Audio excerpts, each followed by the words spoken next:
I want you to remember the moment you realized something was off. Maybe it was small. You helped someone at work cover a mistake, and when promotion time came, they positioned themselves as the reliable one, and you as support. You thought loyalty would be remembered. It wasn't. Or maybe it was personal. You gave someone your honesty, they weaponized it. You gave someone your softness, they used it as leverage. That was the first whisper of the real game. The game nobody explained because they benefit from you not knowing. I'm going to be brutally honest with you right now. What I'm about to share isn't what your father told you, your teachers taught you, or what society wants you to know. Once you hear it, you can't unhear it. You were not raised to be powerful. You were raised to be predictable. Machiavelli's first warning is simple. People are not loyal to you. They are loyal to their need for you. That's different. Loyalty sounds noble. Need sounds ugly. But one is fantasy, and one determines whether you get protected or sacrificed when pressure hits. Look at any company the week before layoffs. The smiling, we're a family here culture dies instantly. Suddenly, everyone is clarifying impact and reevaluating headcount. Translation, your existence is now being negotiated in rooms you're not in. Let's sit in that room for a second. Picture a long table. Your manager is in there with someone from HR and someone from finance. Your name is on a slide under possible cuts. These are people who say, "We care about our people" on LinkedIn. They're quietly debating if you're easy to remove. They're looking at cost, optics, your replaceability, not your kindness, not your effort, not how you always stay late and don't complain. Ask yourself, in that moment, are you protected by your goodness or by your leverage? This is where it gets uncomfortable. You were taught that being agreeable earns safety. You were taught that transparency earns trust. You were taught that love earns loyalty. That's the lie. Agreeable people get used. Transparent people get profiled. Loving people get studied for weakness. And the most loyal person in the room is usually the first one disposable. What would you do if you found out that the version of you designed to be good is also the version most likely to be erased? Listen carefully. Power doesn't start with force. It starts with perception. Machiavelli said appearance matters more than reality. And you hate that because it sounds fake, right? But think about modern life. Numbers can be manipulated. Narratives can be spun. Screenshots can be cropped. If people believe you're weak, you are weak in practice because the way they move around you shifts. So here's the first fracture in the old script. It's not enough to be a good person. You have to look like someone it would be expensive to cross. And if right now nobody would pay a price for disrespecting you, you are not safe. So the question is simple. Are you still living like goodness will save you, or are you willing to build presence that commands cost? Let me ask you something ugly. When you walk into a room, do people adjust or relax? Do they straighten up a little, watch their wording, consider your reaction before they speak? Or do they decompress, overshare, and treat you like emotional storage because they know you won't retaliate? One of those responses means you are a factor. The other means you are a container. Which one are you? Control of perception is control of outcome. That's Machiavellian law. And if you reject that because you think it sounds manipulative, that's because you were trained to believe influence is dirty, while other people are literally using influence to secure resources, status, relationships, and future safety. You're moral. They're strategic. Guess who wins over a 10-year span? Let me show you how this works in the real world. There's a woman in your office, calm, not loud, but impossible to corner. People call her intimidating, but nobody can point to why. She almost never raises her voice. She never trauma dumps. She never explains herself emotionally. She never says sorry unless it's transactional. But whenever there's conflict, people check with her before moving. That's not accidental. That's design. That's narrative control. She mastered one of the most powerful Machiavellian tools, calculated silence. She lets other people reveal, commit, expose. She doesn't move first. She gathers leverage. You talk. She documents. You vent. She maps. You react. She positions. Who's actually in control? Or think about dating. Everyone glamorizes honesty and openness, but watch what really happens. The person who shows all their cards first becomes negotiable. The person who paces disclosure sets the frame. The person who is more emotionally hungry gets choreographed. That's not romance. That's power. You can call it cold, or you can admit it's true. What would you do if you realized your version of love is just you offering leverage against yourself? Here's something nobody wants to admit out loud. In modern life, everyone is branding. You, too. Your social feed is a curated image that says, "This is who I am. This is how to treat me." But most people build a brand around likability. Please accept me. That is prey posture. Predators don't build likability first. They build consequence first.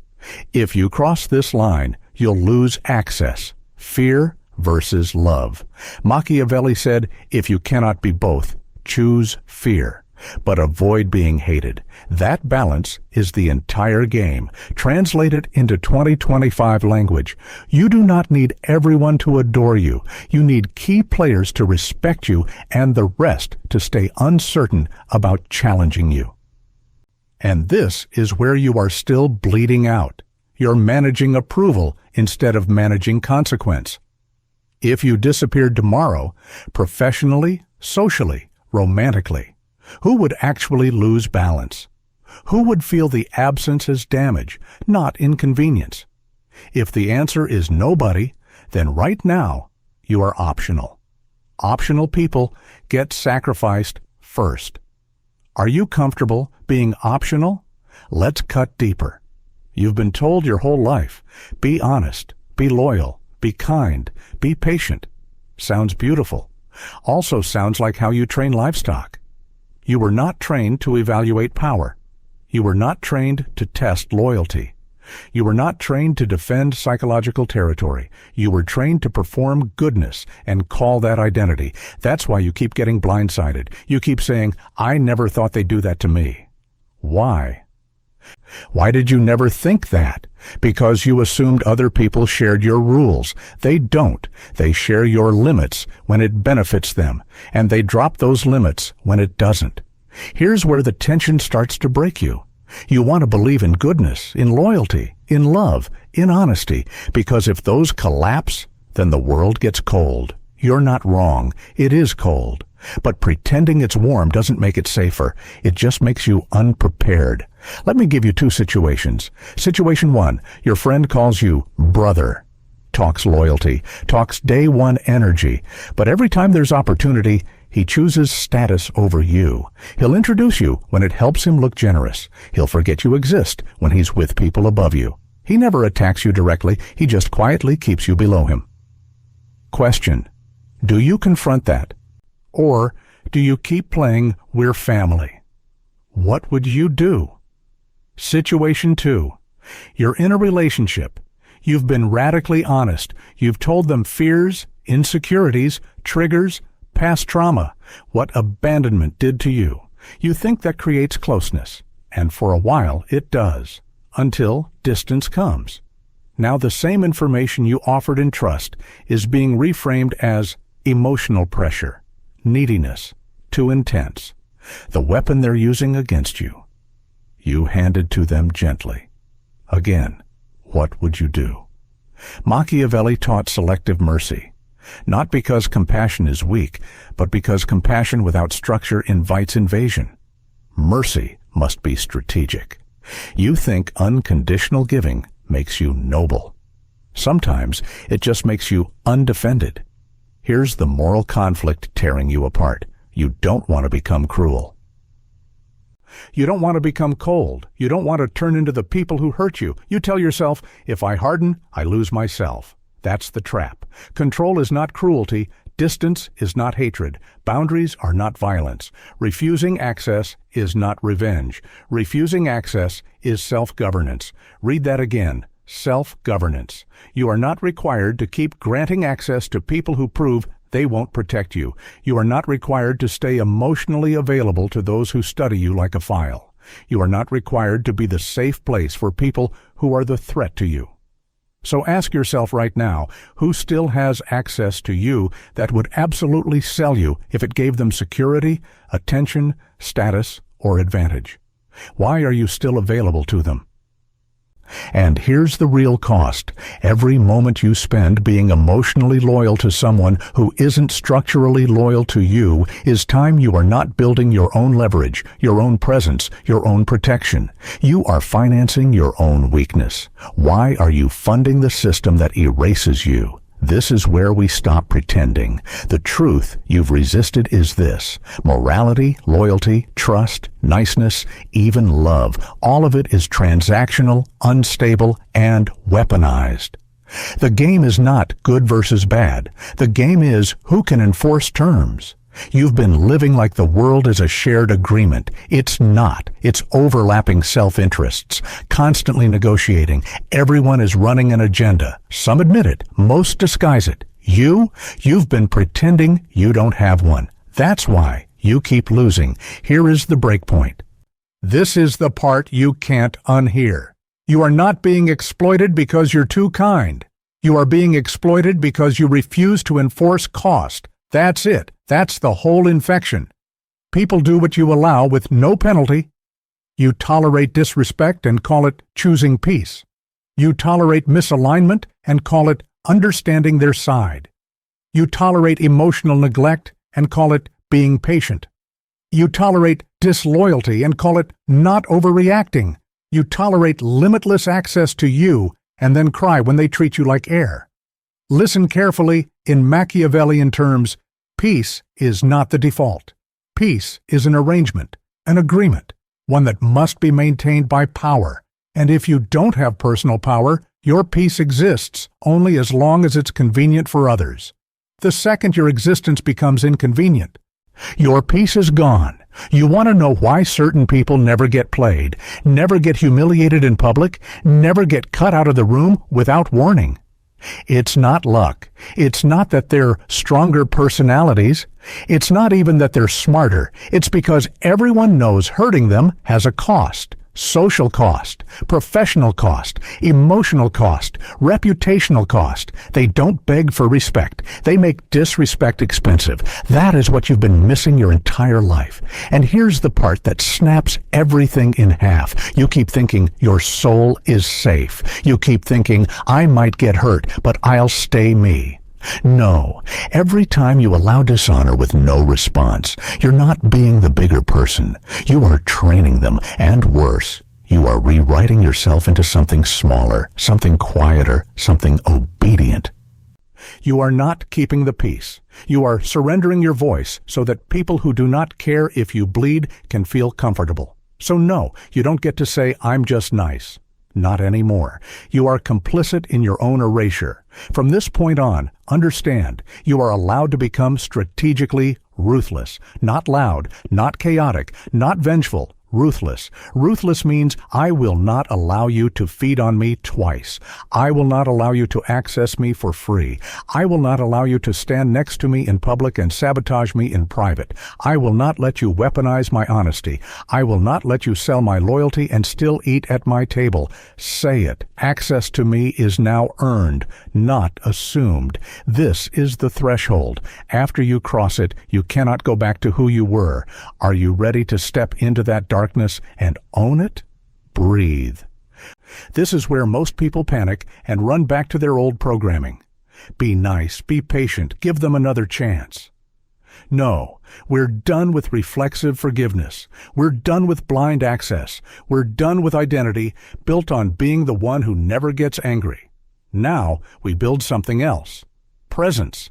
Here's what that means in practice. First, reputation becomes armor. You are going to start managing how you are perceived on purpose, not fakely, strategically. You will communicate calmly that you have standards. You will make it visible, professionally, socially, romantically, that violating those standards ends access. You don't scream. You don't threaten. You just execute distance. You become known for it. That becomes your quiet halo of consequence. Second, you will control the narrative. Machiavelli said that a leader must be the one who frames reality. In modern life, that means you stop letting other people tell your story. No more letting an ex define you as unstable, a coworker define you as support staff, your family define you as the reliable one who will always help. You rewrite it publicly and privately. I am not permanent support. I am not emotional storage. I am not automatic yes. You are not background. You are center of gravity. Third, you master emotional containment. This is not numbness. This is weaponized calm. You stop announcing your buttons. You stop narrating every wound. You stop sending essays explaining why that hurt me so much. You let people sit in their choices without access to your inner map. You stop giving the knife and then acting shocked that you got cut. Fourth, you prepare for conflict before it arrives. That doesn't mean paranoia, it means redundancy. Your value isn't tied to one person, one paycheck, one social circle, one romantic bond. You diversify leverage. You make sure no single person can decide your fate with one mood swing. In politics, this is called divide and contain. In your life, it's called insurance. And last, you practice selective mercy. You still love, you still protect, you still nurture, but you no longer do it as proof of your goodness. You do it as a conscious choice within boundaries with people who show structural loyalty, not just emotional language. Here's the real shift. You are no longer trying to be harmless. Harmless is erasable. You are becoming disciplined. Disciplined is unforgettable. Because when you walk into a room and people adjust, when you exit and people feel the loss, when your absence is felt like structural damage, that is safety. That is respect. That is power that doesn't need to scream. This is the hidden lesson nobody told you. You do not get love by being soft. You get love by being undeniable. You do not get safety by being nice. You get safety by being unarguably valuable and quietly dangerous to betray. So I'm going to ask you directly, who loses something real if they lose you? If the answer is no one, that is your work now. If this hits a truth you've been avoiding, subscribe.